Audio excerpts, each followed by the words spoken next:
ಎಲ್ಲರಿಗೂ ನಮಸ್ಕಾರ. ಇದು ಸುದ್ದಿ ವಿಶ್ಲೇಷಣೆ. ನಾನು ಶಶಿಧರ್ ಭಟ್. ಇದು ನನ್ನ ಡಿಜಿಟಲ್ ವಾಯ್. ಇವತ್ತು ಒಂದು ವಿಚಾರವನ್ನು ತಮ್ಮ ಎದುರು ಚರ್ಚೆ ಮಾಡಬೇಕು. ಅದು ಜಮೀರಣ್ಣ ವರ್ಸಸ್ ಕುಮಾರಣ್ಣ. ಜಮೀರಣ್ಣ ಮತ್ತು ಕುಮಾರಣ್ಣ ಅವರ ಈ ಜಗಳ ಏನಿದೆ, ಇದೊಂದು ಪ್ರಹಸನ, ಅತಿ ದೊಡ್ಡ ನಾಟಕ. ಇದು ಇಡೀ ರಾಜಕಾರಣದ ಗೌರವವನ್ನು ತಂದು ಅದನ್ನು ನೆಲಕ್ಕೆ ಹಾಕಿದೆ. ಇವತ್ತು ಜಮೀರವರ ಕರಿಯ ಹೇಳಿಕೆಗೆ ಕುಮಾರಸ್ವಾಮಿ ಉತ್ತರ ಕೊಟ್ಟಿದ್ದಾರೆ. ಇವತ್ತು ಮೈಸೂರಿನ ಚಾಮುಂಡಿ ಬೆಟ್ಟಕ್ಕೆ ಭೇಟಿ ನೀಡಿ ಚಾಮುಂಡೇಶ್ವರಿ ಆಶೀರ್ವಾದ ಪಡೆದು ಬಂದಿದ್ದಾರೆ. ಅವರು ಜಮೀರ್ ಅಹಮದ್ ಖಾನ್ ಅವರಿಗೆ ಕೊಚ್ಚೆ ಅಂತ ಕರೆದಿದ್ದಾರೆ. ಜಮೀರ್ ಅವರಿಗೆ ಕರಿಯ ಅಂತ ಕರೆದಿದ್ದು. ಆ ಮೂಲಕ ಇವರಿಬ್ಬರು ತಮ್ಮ ಯೋಗ್ಯತೆ ಏನಿದೆ ಅದನ್ನು ಪ್ರದರ್ಶಿಸಿದ್ದಾರೆ. ಇಬ್ಬರ ಯೋಗ್ಯತೆಯು ಸಮಾನವಾದದ್ದು. ಇವರಿಬ್ಬರು ಕೂಡ ಒಂದು ಕಾಲದಲ್ಲಿ ಗಳಸ್ಯ ಕಂಠಸ್ಯ.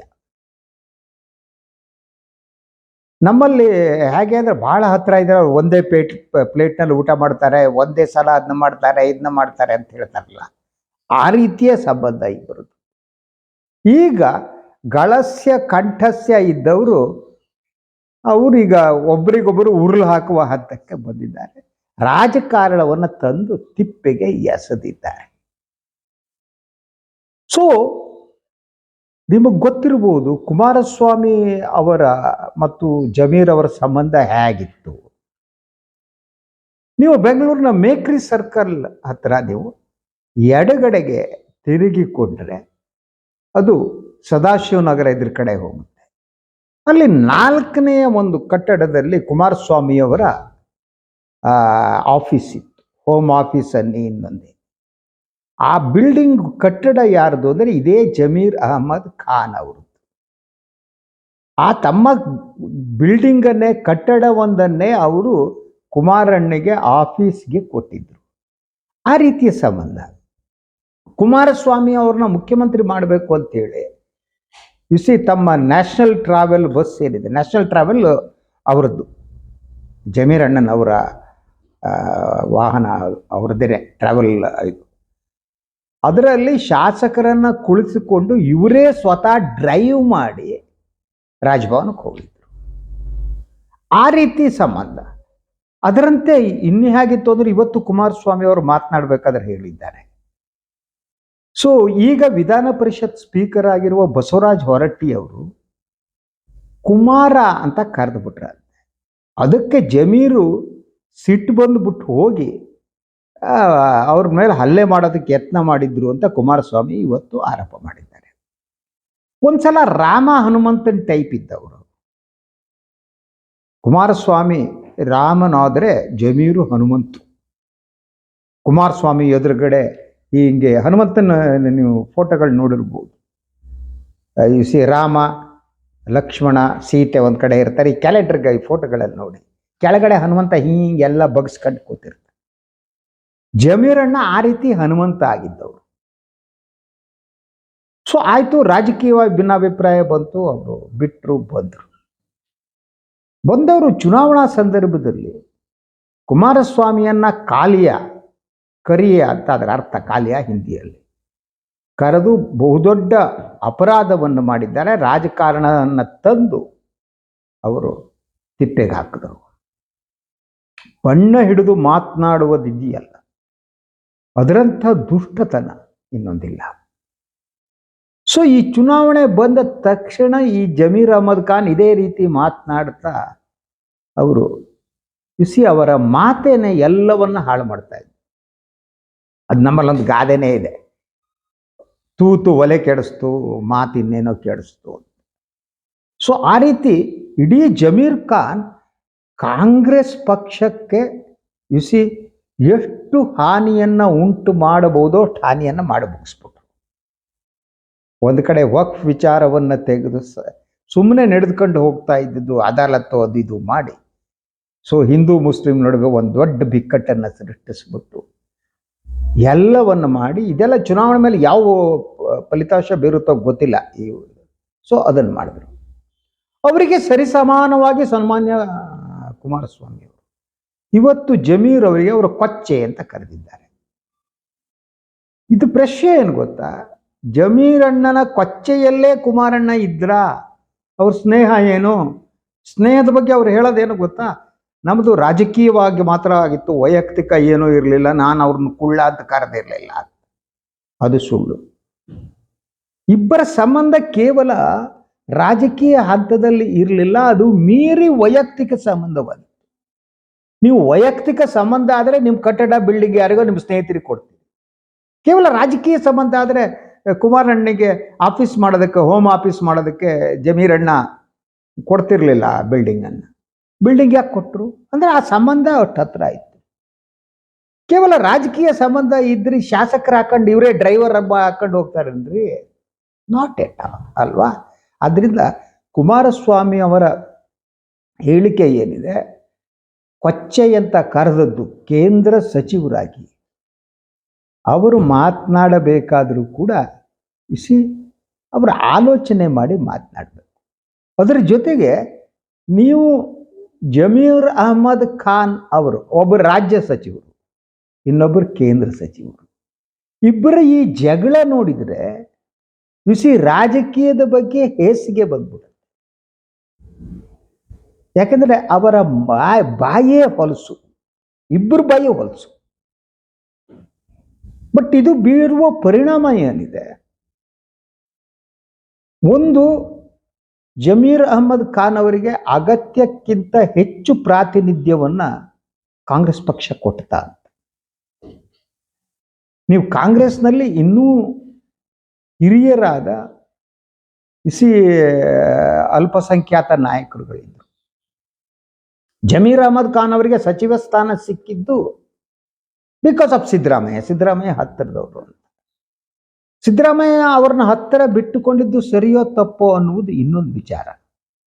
ಆದರೆ ಒಬ್ಬ ರಾಜಕಾರಣಿಯಾದವರು ಯಾರ ಜೊತೆ ಒಡನಾಟ ನಡೆಸ್ತಾರೆ ಅನ್ನೋದು ಬಹಳ ಮುಖ್ಯ. ನೀವು ಆಯ್ಕೆ ಮಾಡಿಕೊಳ್ಬೇಕಾದ್ರೆ ಅದಿಲ್ಲ ಅಂದರೆ ನಿಮ್ಮ ಹತ್ತಿರ ಇರುವವರು ಸರಿಯಾದ ಜನ ಇಲ್ಲ, ಆಯ್ಕೆ ಮಾಡ್ಕೊಂಡಿಲ್ಲ ಅಂದರೆ ನಿಮ್ಮ ಹತ್ತಿರ ಇರುವವರೇ ನಿಮಗೆ ಚೂರಿ ಹಾಕ್ಬೋದು, ಚಾಕು ಹಾಕ್ಬೋದು.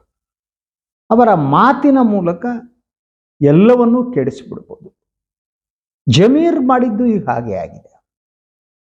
ಅವರಿಗೆ ದುಡ್ಡಿನ ಅಹಂಕಾರ ಅಂತ ಕುಮಾರಸ್ವಾಮಿ ಹೇಳಿದ್ದಾರೆ, ಅಧಿಕಾರದ ಅಹಂಕಾರ ಅಂತ ಹೇಳಿದ್ದಾರೆ. ಸೊ ಇದು ಅಧಿಕಾರದ ಅಹಂಕಾರವೋ ದುಡ್ಡಿನ ಅಹಂಕಾರವೋ, ಆದರೆ ಅವರ ಮಾತು ಏನಿದೆ, ಆ ಮಾತು ಮತ್ತು ಕೃತ್ಯ ಅವೆರಡೂ ಕೂಡ ಕಾಂಗ್ರೆಸ್ ಪಕ್ಷಕ್ಕೆ ಹಾನಿಕಾರಕ ಆಗಿದೆ ಅಂತ. ನೀವು ಇವತ್ತಿನ ಸಂದರ್ಭದಲ್ಲಿ ನೀವು ಚನ್ನಪಟ್ಟಣ ತಗೊಳ್ಳಿ. ಚನ್ನಪಟ್ಟಣದಲ್ಲಿ ದೇವೇಗೌಡ ಕುಟುಂಬವನ್ನ ಪ್ರೀತಿಸುವವರಿದ್ದಾರೆ, ಆರಾಧಿಸುವವರಿದ್ದಾರೆ. ಬೇರೆ ಬೇರೆ ಕಾರಣಗಳಿಗೆ ಬೇಸರ ಇದ್ರೂ ಕೂಡ ವೈಯಕ್ತಿಕವಾಗಿ ಅವರು ಆ ಕುಟುಂಬವನ್ನ ಗೌರವಿಸ್ತಾರೆ. ಅಂಥವರನ್ನ, ಅಂಥ ಮನಸ್ಸುಗಳನ್ನ ಹರ್ಟ್ ಮಾಡೋದು ಯಾಕೆ ನೀವು? ಆ ಮೂಲಕ ಒಂದು ಚಪ್ಪಡಿ ಕಲ್ಲು ಎತ್ಕೊಂಡು ಹೋಗಿ ಯೋಗೀಶ್ವರ ತಲೆ ಮೇಲೆ ಹಾಕಿದ್ರ ಇವರು ಅಂತ. ಆ ಒಂದು ಮನಸ್ಥಿತಿ ಈಗಾಗಿದೆ ಅನ್ನೋದು ಯೋಗೀಶ್ವರ್ ಕೂಡ ಹೇಳಿದ್ದಾರೆ. ಅದ್ರ ಜೊತೆಗೆ ಇನ್ನಿಬ್ಬರು ಬೇರೆ ರೀತಿ ಮಾತನಾಡಿದ್ದಾರೆ. ಶಾಸಕ ರಮೇಶ್ ಬಂಡಿಸಿದ್ದೇಗೌಡ ಅವರು ಹೇಳಿದ್ದೇನು ಗೊತ್ತಾ, ಸೊ ಇದು ಒಂದು ರೀತಿ ಕುಮಾರಸ್ವಾಮಿ ಮತ್ತು ಜಮೀರ್ ಅವರ ನಡುವಿನ ಮ್ಯಾಚ್ ಫಿಕ್ಸಿಂಗ್ ಅಂತ. ಇದು ಮ್ಯಾಚ್ ಫಿಕ್ಸಿಂಗು ಉದ್ದೇಶಪೂರ್ವಕವಾಗಿ ಜಮೀರ್ ಈ ಮಾತನ್ನ ಹೇಳಿದ್ದಾರೆ ಅನ್ನೋದು. ಯಾಕೆ ಆಗಿದ್ರೆ ಅಂದರೆ ಕುಮಾರಸ್ವಾಮಿ ಅವರಿಗೆ, ಅವರ ಮಗನಿಗೆ ಸಿಂಪತಿ ಬರಲಿ ಅನ್ನುವ ಕಾರಣಕ್ಕಾಗಿ ಅಂತ. ಇದು ಮ್ಯಾಚ್ ಫಿಕ್ಸಿಂಗ್ ಹೌದೋ ಅಲ್ವೋ ಗೊತ್ತಿಲ್ಲ ನನಗೆ, ಅದು ಹೇಳೋದು ಕಷ್ಟ. ಆದರೆ ಹುಂಬತನ ಅಂತೂ ನಿಜ. ಈ ಒಂದು ಹುಂಬತನದಿಂದಾಗಿ, ಜಮೀರ್ ಅಹಮದ್ ಅವರ ಹುಂಬತನದಿಂದಾಗಿ ಇದು ಚುನಾವಣೆಯ ಮೇಲೆ ಕಾಂಗ್ರೆಸ್ಗೆ ವ್ಯತಿರಿಕ್ತವಾದ ಪರಿಣಾಮ ಬೀರಬಹುದು. ಅದ್ರ ಜೊತೆಗೆ ಇನ್ನೊಂದು ವಾದ ಹೇಳಲಾಗ್ತಾ ಇದೆ. ಜಮೀರು ಅವರು ಕುಮಾರಣ್ಣನಿಗೆ ಕರಿಯ ಅಂತ ಮಾತನಾಡಿದ್ದು ಮುಸ್ಲಿಮರೇ ಇರುವ ಪ್ರದೇಶದಲ್ಲಿ ಮಾತನಾಡ್ತಾ, ಅದರಿಂದ ಮುಸ್ಲಿಂ ಅವರು ಈ ಮಾತಿನಿಂದ ಸಂತೋಷ ಪಟ್ಟು ಇನ್ನಷ್ಟು ಒಗ್ಗಟ್ಟಾಗ್ತಾರೆ. I don't believe so. ನಾನು ಅದನ್ನು ನಂಬಲ್ಲ. ಕಾಂಗ್ರೆಸ್ಸಿಗೆ ಹಾನಿ, ಇದರಿಂದ ಹಾನಿಯಾಗುವ ಸಾಧ್ಯತೆ ಇದೆ ಜಮೀರ್ರಿಂದ.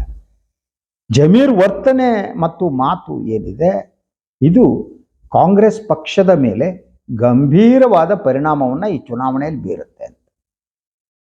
ಈ ವಕ್ಫ್ ಗಲಾಟೆ ಏನಿದೆ ಇದು ಆಗಬಾರ್ದಾಗಿತ್ತು ಅಲ್ವಾ? ಸೊ ಅದು ಯಾವ ರೀತಿ ಸ್ಪ್ರೆಡ್ ಆಯಿತು, ಒಂದು ಕಾಮನ್ ಸೆನ್ಸು. ನಾನು ಭಾಳ ಸಂದರ್ಭದಲ್ಲಿ ಕಾಂಗ್ರೆಸ್ ಜನರಿಗೆ ಕಾಮನ್ ಸೆನ್ಸ್ ಬಿಟ್ಟು ಉಳಿದೆಲ್ಲ ಇದೆ.